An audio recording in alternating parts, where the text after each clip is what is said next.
Hello friends, BPSC TRE 2.0 से related एक update है आप सभी के लिए। सबसे बड़ी अपडेट है सप्लीमेंट्री रिजल्ट को लेकर के।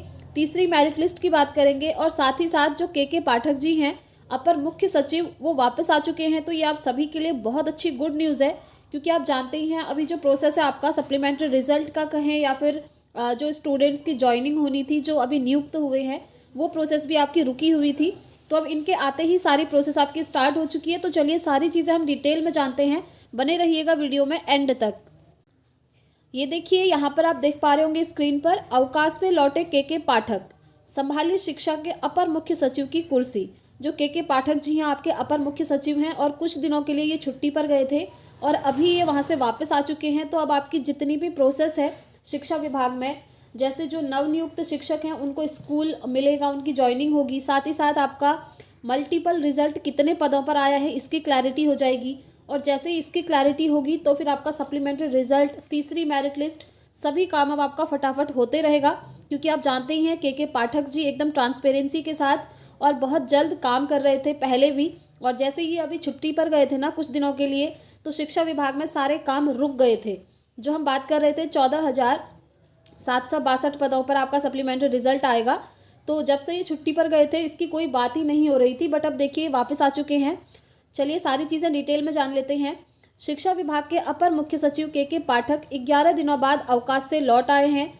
उन्होंने शुक्रवार को अपराह्न में शिक्षा विभाग पहुंचकर अपर मुख्य सचिव की कुर्सी संभाल ली है। अपर मुख्य सचिव की कुर्सी संभालने के साथ ही उन्होंने पहले की तरह ही कामकाज शुरू कर दिया है। ठीक है, पहले की तरह ही अगर ये अब काम करने लग गए हैं तो आपका प्रोसेस बहुत फास्ट होगा। जिन स्टूडेंट्स का सिलेक्शन हो चुका है अब उनकी ज्वाइनिंग भी ये फटाफट करवा ही देंगे, क्योंकि पहले भी इन्होंने सारे काम एकदम ट्रांसपेरेंसी के साथ करवाए थे।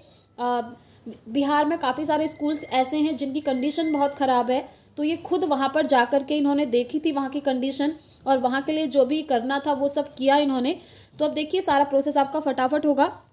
देखिए यहाँ पर दिया है, आपको याद दिला दूं कि शिक्षा विभाग के अपर मुख्य सचिव श्री पाठक 8 जनवरी को स्वास्थ्य कारणों से उपार्जित अवकाश पर चले गए थे।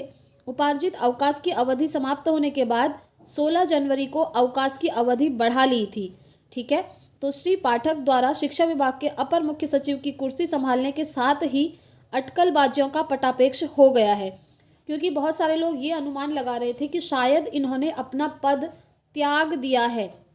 जैसे ही ये छुट्टी पर गए थे तो सबने बोला कि इन्होंने अपना पद त्याग दिया है और अब जो है शिक्षा विभाग में वो सारे काम एकदम बढ़िया तरीके से नहीं चलेंगे।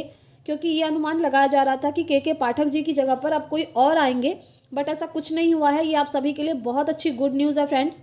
चलिए और देख लीजिए, यहाँ पर आप देख पा रहे होंगे, ये देखिए यहाँ पर भी ये सारी डिटेल्स दी हुई हैं।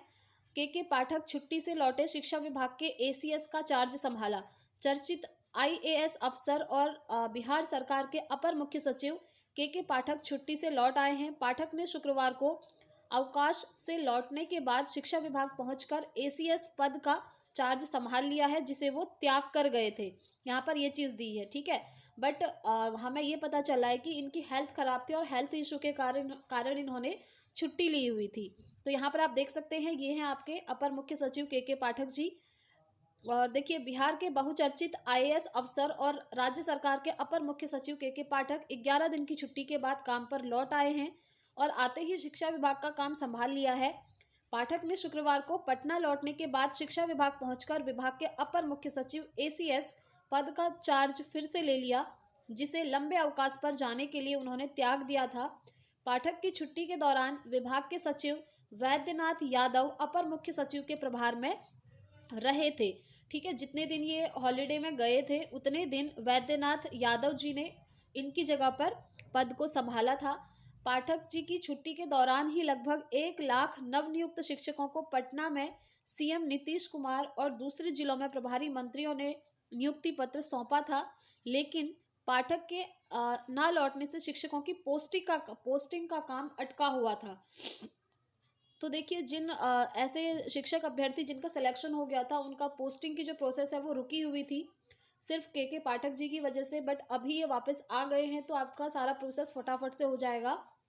एंड यस, अगर हम बात करें सप्लीमेंट्री रिजल्ट की, तो देखिए फ्रेंड्स, अभी सप्लीमेंट्री रिजल्ट का तब तक पता नहीं लग सकता जब तक सभी नवनियुक्त शिक्षकों की पोस्टिंग नहीं हो जाती। जैसे ही इनकी पोस्टिंग हो जाएगी ना, यानी कि जब इनकी ज्वाइनिंग हो जाएगी अच्छे तरीके से, स्कूल में ये लोग पढ़ाने लग जाएंगे, तो उसके बाद जो है आपका मल्टीपल रिजल्ट का डेटा निकल करके आएगा।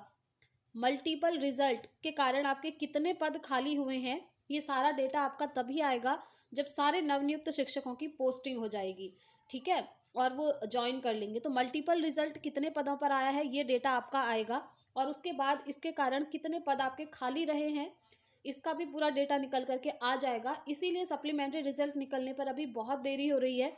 और देखिए, अच्छा ही है, इतना टाइम आपने वेट किया है तो थोड़ा सा और वेट कर लीजिए, ताकि एकदम ट्रांसपेरेंसी के साथ काम हो और ज़्यादा से ज़्यादा पदों पर सप्लीमेंट्री रिजल्ट आपका निकल सके।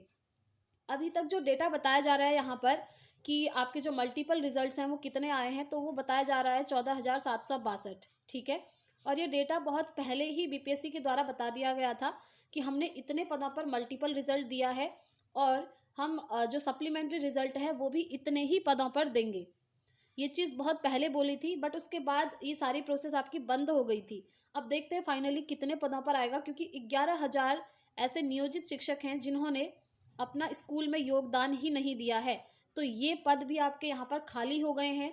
साथ ही साथ 21,000 ऐसे स्टूडेंट्स थे जो सफल हो गए थे, बट उन्होंने अपनी काउंसलिंग नहीं करवाई, तो पद आपके बहुत सारे खाली हैं। देखते हैं फाइनली कि ये कितने पदों पर आपका सप्लीमेंट्री रिजल्ट निकालते हैं। अब आप लोग ये भी पूछ रहे थे कि मेरे 2 नंबर कम है, मेरे 3 नंबर कम है, क्या मेरा सिलेक्शन होगा, और जो सप्लीमेंट्री रिजल्ट है वो कौन कौन सी क्लास के लिए आएगा।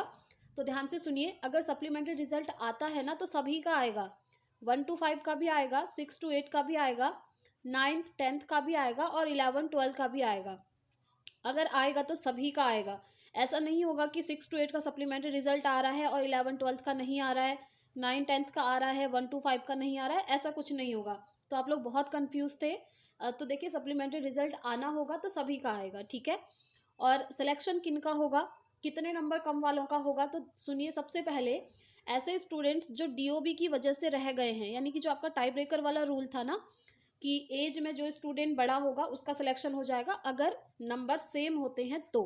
अब वहाँ पर सबसे पहले उन स्टूडेंट्स का सिलेक्शन हो जाएगा जो एज की वजह से रह गए थे, ठीक है। तो सबसे पहले उनका नंबर आएगा, और उसके बाद नंबर आएगा जिन स्टूडेंट के 1 नंबर कम है, उसके बाद नंबर आएगा जिसके 2 नंबर कम है, फिर नंबर आएगा जिस स्टूडेंट के 3 नंबर कम है।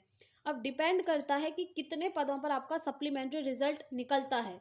अगर ज़्यादा पदों पर निकलता है तो 2-3 नंबर कम वालों के भी यहाँ पर चांसेस बन जाते हैं, बट अगर सप्लीमेंट्री रिजल्ट कम पदों पर निकलता है तो फिर जो डीओबी वाले स्टूडेंट हैं और जिनका 1 नंबर कम है, उनके पूरे पूरे चांसेस हो जाएंगे सिलेक्ट होने के, ठीक है। तो इस तरह की पूरी प्रोसेस है।